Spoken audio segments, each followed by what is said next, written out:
Assalamualaikum warahmatullahi wabarakatuh. Jumpa lagi dengan saya, Janu Rianto, Widya Iswara, BB, BPMPV Seni dan Budaya Yogyakarta. Apa kabar Bapak Ibu guru yang hebat? Semoga semuanya dalam keadaan sehat. Pada kesempatan ini, saya akan membawakan materi yang cukup strategis, yang tentu saja materi ini harapannya dapat bermanfaat bagi Bapak Ibu dalam menjalankan tugas sebagai pendidik dalam melakukan atau mengelola pembelajaran di kelas yang terutama mereka atau Bapak Ibu guru yang sudah mengimplementasikan kurikulum merdeka. Oke Bapak Ibu, untuk pertama saya akan memaparkan definisi atau pengertian apa itu kompetensi sosial emosional. Kompetensi sosial emosional adalah kemampuan individu untuk memahami dan mengelola emosi, mengembangkan hubungan yang positif dengan orang lain, serta mengambil keputusan yang tepat dan bertanggung jawab dalam berbagai situasi sosial. KSE juga mencakup kemampuan untuk berkomunikasi dengan baik, berempati, dan bekerjasama dengan orang lain. Ada beberapa kata kunci di sini, yaitu bagaimana Bapak Ibu bisa memahami, kemudian mengelola emosi untuk mengembangkan hubungan yang positif dengan orang lain. Tentu saja kemudian outputnya adalah pengambilan keputusan yang tepat dan dapat dipertanggungjawabkan dalam berbagai situasi sosial. Ini penekanannya, dalam berbagai situasi sosial.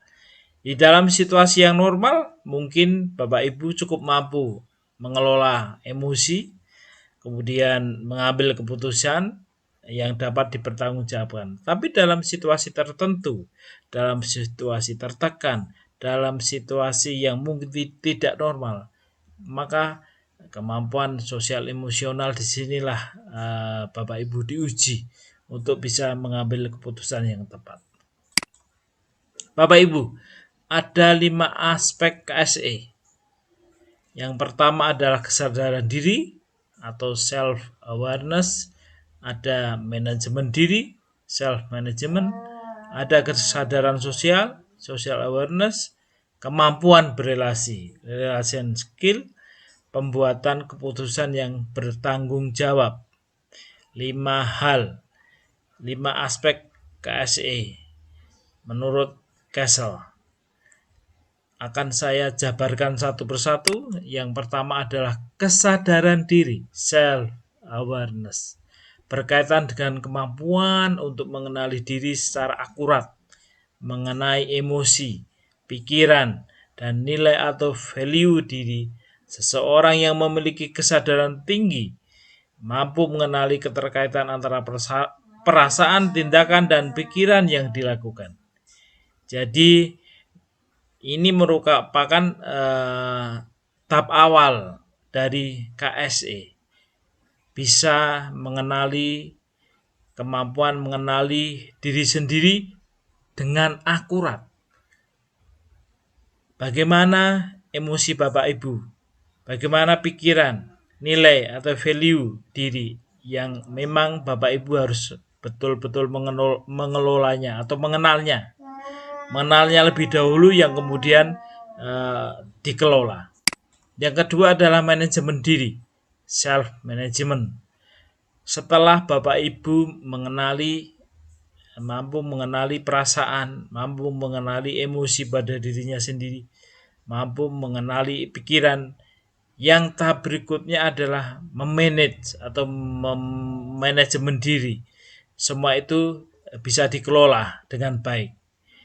Itulah tahapan setelah Bapak Ibu bisa mengenal, kemudian setelah mengenalnya kemudian di manage atau manajemen diri. Karena ini sangat penting bagaimana Bapak Ibu bisa mengontrol hasrat, bertahan menghadapi tantangan untuk mencapai tujuan. Ini juga ada keterkaitannya dengan penanganan stres.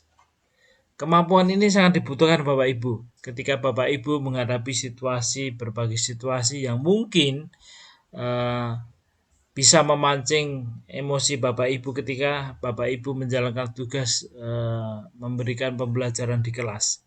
Bapak Ibu akan menghadapi berbagai dinamika di kelas yang tentu diantaranya bisa saja memancing emosi Bapak Ibu. Nah, tapi setelah Bapak Ibu merasa terpancing emosinya, sudah bisa mengenali perasaannya, maka selanjutnya Bapak Ibu harus mampu memanagenya. Karena dengan Bapak Ibu mampu memanage, maka tentu saja langkah berikutnya, kemudian outputnya itu semuanya terkendali. Semuanya terkendali. Berikutnya adalah kesadaran sosial. Kesadaran sosial ini berkaitan dengan kemampuan untuk bisa berempati dengan orang lain dan mengambil perspektif dari berbagai sudut pandang. Singkatnya, kemampuan ini berkaitan erat dengan norma dan etika berperilaku terutama di kelompok, misalnya di masyarakat. Inilah Bapak Ibu tahap berikutnya. Setelah mengenali, kemudian manajemen diri, tahap berikutnya adalah kesadaran sosial. Ini terkait dengan interaksi dengan kelompok atau masyarakat. Bagaimana Bapak Ibu bisa berempati dengan orang lain dengan mengambil perspektif dari berbagai sudut pandang.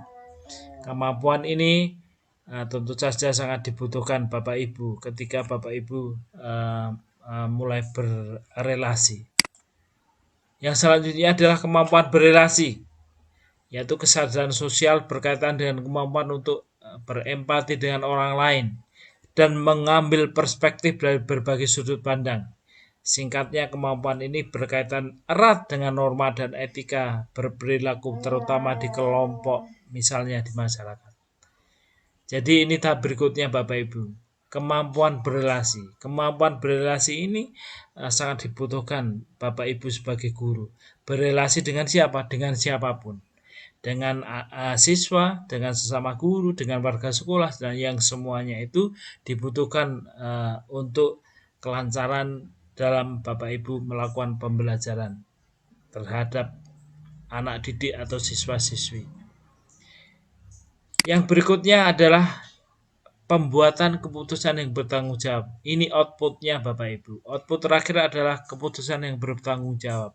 Setelah Bapak Ibu bisa mengenal mengenal diri dalam arti secara psikologis, di situ ada emosi, ada perasaan, ada pikiran. Setelah itu bisa memanagenya, kemudian kemampuan berrelasi. Selanjutnya adalah membuat keputusan yang bertanggung jawab. Ini output akhirnya Bapak Ibu. Sehingga dengan kemampuan KSE ini, dengan kompetensi sosial emosional ini yang Bapak Ibu kuasai, maka setiap keputusan yang Bapak Ibu ambil itu dapat dipertanggungjawabkan. Keputusan dalam berbagai situasi sosial. Ini yang perlu digarisbawahi. Keputusan dalam berbagai situasi sosial. Bukan dalam situasi tertentu saja, situasi di mana normal-normal saja, tidak ada hambatan, tidak ada kendala, tidak ada tekanan. Tapi dalam situasi apapun, dalam kondisi tertekan, dalam kondisi mungkin Bapak Ibu dalam kondisi yang labil, tetap keputusan itu dapat dipertanggungjawabkan. Itulah Bapak Ibu sekilas tentang kemampuan sosial emosional. Ini sangat dibutuhkan oleh Bapak Ibu guru. Kalau saya menyebutnya ini adalah faktor non teknis.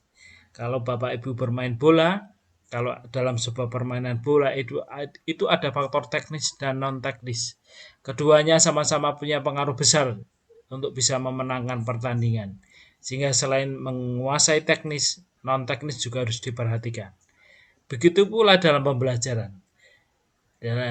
Keberhasilan pembelajaran juga ditentukan oleh dua unsur ini, teknis maupun non teknis. Teknis misalnya kemampuan Bapak Ibu kemudian untuk membuat modul ajar. Kemampuan Bapak Ibu memahami CP menjadi untuk kemudian diturunkan menjadi TP tujuan pembelajaran dan diturunkan lagi menjadi ATP selanjutnya membuat modul ajar. Itu mungkin bisa disebut sebagai kemampuan teknis.